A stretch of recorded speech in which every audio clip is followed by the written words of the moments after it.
और अब खबरें उत्तराखंड की। राज्य में 60 मोबाइल पशु चिकित्सा इकाई, गोट वैली राष्ट्रीय गोकुल मिशन और एनसीडीसी के अंतर्गत विभिन्न योजनाओं का केंद्रीय पशुपालन राज्य मंत्री डॉक्टर संजीव बालियान और मुख्यमंत्री पुष्कर सिंह धामी ने लोकार्पण किया।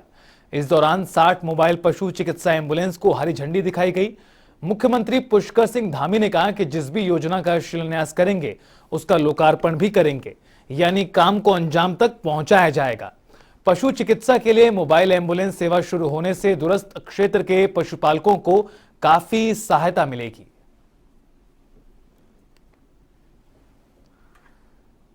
वहीं मुख्यमंत्री पुष्कर सिंह धामी ने सचिवालय में शिक्षा व्यवस्था को लेकर समीक्षा बैठक की।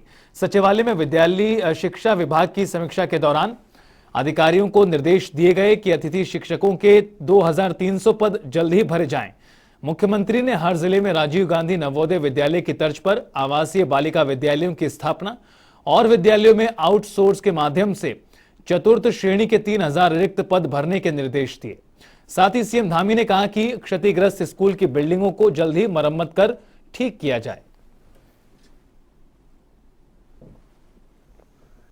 देखिए, पूरे विभाग की समीक्षा थी और हर बिंदु पर इसमें डिस्कशन हुआ है और माननीय मुख्यमंत्री जी के द्वारा निर्देश दिए गए हैं कि जैसे जो हमारे भवन ध्वस्तीकरण के करीब हैं या बिल्कुल गिरने योग्य हैं, उनमें कदाप बच्चों को न बैठाया जाए और अगर जरूरत पड़ती है तो किराए की बिल्डिंग लेकर के उनको शिफ्ट किया जाए।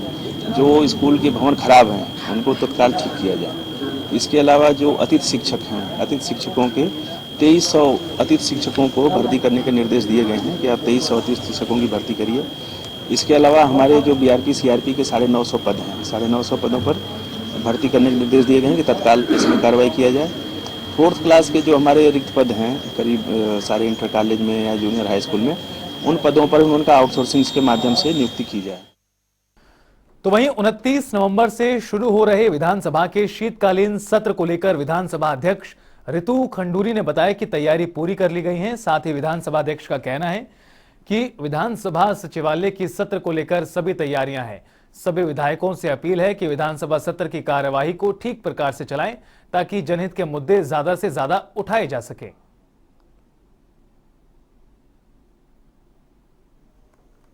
देखिए, विधानसभा सचिवालय उत्तराखंड की पूरी तैयारी हमेशा से ही रहती है और इस वक्त भी हम पूरी तरह से तैयार हैं।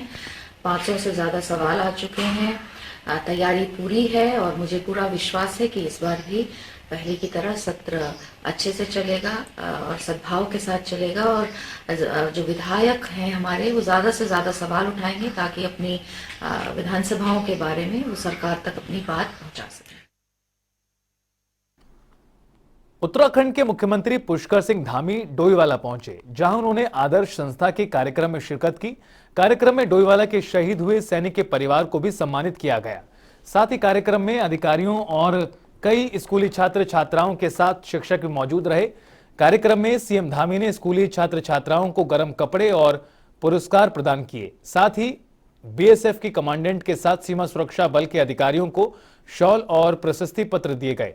वहीं सीएम धामी ने संबोधित करते हुए कहा कि आज संस्था हर क्षेत्र में कार्य कर जनसेवा और मानव सेवा कर रही है।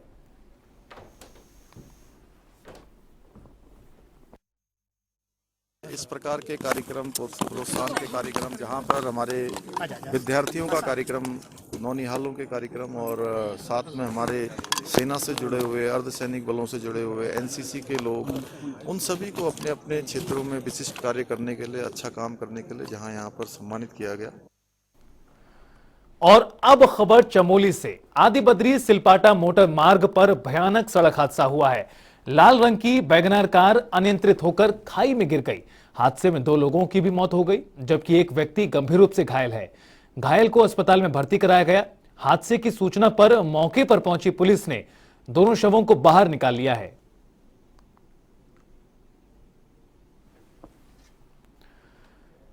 पूर्व मुख्यमंत्री हरीश रावत ने एक बार फिर रात्रिकालीन धरने पर बैठने का ऐलान किया है, जिसके बाद कांग्रेस संगठन ने भी पूर्व मुख्यमंत्री हरीश रावत के धरने को समर्थन देने का ऐलान किया।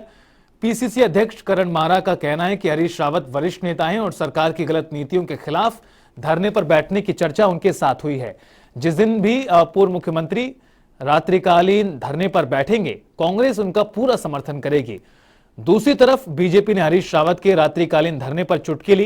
बीजेपी प्रवक्ता वीरेंद्र बिष्ट का कहना है कि जब भी हरीश रावत को लगता है कि प्रदेश में उनकी चर्चा होनी बंद हो गई है, वो इसी तरह के कामों में लग जाते हैं। उनकी इस तरह की हरकतें आम जनता को पता चल चुकी हैं।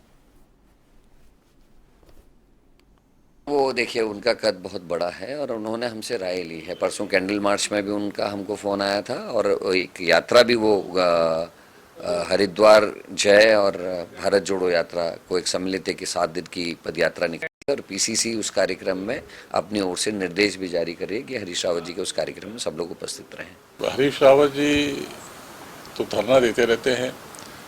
जो व्यक्ति अपनी सरकार के खिलाफ विधानसभा के सामने धरने पर बैठ जाए, जो व्यक्ति अपनी सरकार के खिलाफ हरिद्वार में हर की पैड़ी पर कीर्तन और भजन करने लग जाए, तो वो व्यक्ति कुछ भी कर सकते हैं। अब दिन के उजाले में तो उनको कोई देख नहीं रहा है। उत्तराखंड की जनता ने उनको नकार दिया है, जनता बात उनकी सुन नहीं रही है, उनके पार्टी के नेता उनकी बात नहीं सुन रहे हैं। वो ट्विटर और फेसबुक के माध्यम से अपनी बात को साझा करते हैं अपने कार्यकर्ताओं नेताओं के साथ में।